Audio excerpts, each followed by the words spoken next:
Arkansas lottery was first started, there was money that was dedicated towards gambling addiction and treatment. $200,000 a year, yes. And that had been, was about 10 years old that this has been going on? However long the lottery's been in place, Drew. So, We've been giving that money. yes. How did it come about where that money is now gone? I had a constituent who's a lottery commissioner who was concerned. There's really three issues. One is that the declining balance for lottery scholarships, and there was some money that he thought was being wasted that could go to scholarships, and so there was about $600,000, almost $700,000 a year that we found there, and part of it was the gambling hotline, which I was really ready to amend that out of the bill. I thought there'd be a big outcry, and come to find out, I talked to a number of organizations, and they agreed that it wasn't working. So we have, so the first issue is the scholarships. The second issue is a government program that's not working. Ronald Reagan said the closest thing we have to eternity on this side is a government program because nobody wants to touch something because it makes you look like you don't care about it. And the third is gambling addiction. And I think if we're in the gambling business and others that are in the gambling business, there's a cost. And I think people we need to do something that actually does work. But that wasn't working, so we put that money back in scholarships. If it's not working, why not, instead of do away with it, put it towards something that you think could be more effective? You have 60 days in a legislative session and 16 hours a day working on, I was mainly working on education, but working on all kinds of things. You do what you can do. And it didn't know it was an issue until we got to the end of the session with the gambling hotline. The bill was brought to me, and I ran it. If you look back, it'd be the very last few days of the session. And so you just have to turn around since we do this every 2 years and come back and look at the other part of it at a later date. Was it just for the hotline, or was DHS having some kind of efforts? No, you can get the breakdown on it, but less than $20,000 was going to the actual hotline.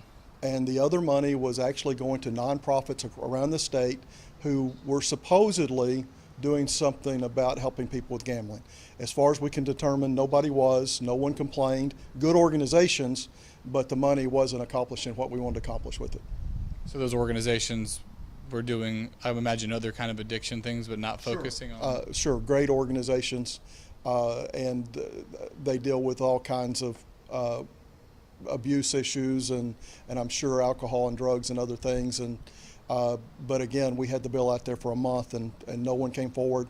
I talked to the family council before we went forward with it. When I found out that we could get part of the funding, the $400,000, we needed to move forward with the bill. So I went to the family council. I've known Jerry Cox a long time. He said they didn't have a problem with the bill simply because it's not doing any good. If we're going to do something, we need to do something that really works. What about the fact that now the hotline appears that it is going to go away? That seems to be something that some people at least think is pretty helpful. If someone wants to come back and do something that works, I'll be right there with them to help them. It wasn't something that we had a chance to split up. It was, and of course, if you have a hotline and you're not sending them anywhere, like I said, we weren't, and we were getting maybe 6 calls a month. It wasn't like we were getting a lot for our money. Do you agree that gambling can be an addiction? I've talked to some people that maybe aren't convinced that it's an addiction in the same way that drugs are. Oh, absolutely. I'm a pastor's kid from Hot Springs. Gambling addiction is a problem. And not saying anything against all the people who like to go and for recreation, but it's a problem. And if we're going to be in that business, then we need to do something to help those people and those families that are destroyed by it. But this wasn't doing it. Simple as that. I guess my biggest question would be, instead of completely doing away with the funding, why not try to find a real solution or something that does work? I agree. I think we should try to find a real solution. What we were dealing with was lottery scholarships during this session. And as each session goes along, I could show you, 3 dozen things that we need to deal with in the next session that came up. Didn't know it was an issue until it was too late to actually try to deal with it. Is it also, you kind of have to balance priorities? I mean, this kind of treatment and is it, you say it's not working, but I mean, also you guys are trying to make sure that there's money to get scholarships for.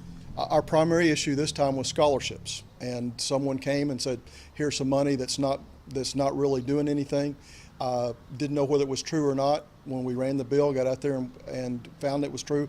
We've got some people who are very anti-gambling, very much into this issue, who agreed, who have come to me at the very end of the session the last couple of days and said that they would like to work to do something in the future, and I think they're out there working now. They've even talked about possibly private funding for the hotline, or finding funding somewhere else. But again, I haven't got that deep into the subject yet.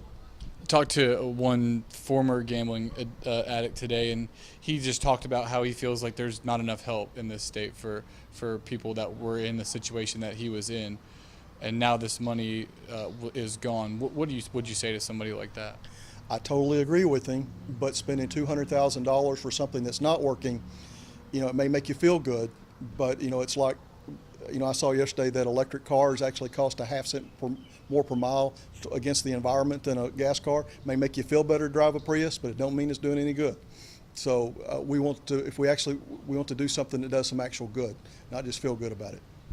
In the next session, are you committed to looking at that, or how do you think we go about trying to do something? I'm absolutely committed to looking at it. Got a lot. We will have a lot on our plate. I'll have a lot on my plate.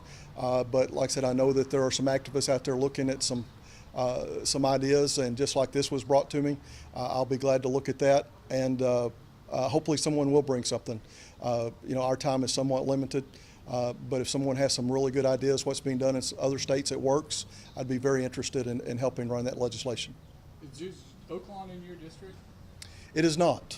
Okay. It's my county, but it's not my district. Okay. You didn't have any pressure from Oaklawn to do away with this type of anti-gambling stuff? No, I think that Oaklawn and Southland both supported the hotline. Definitely no pressure either way from them.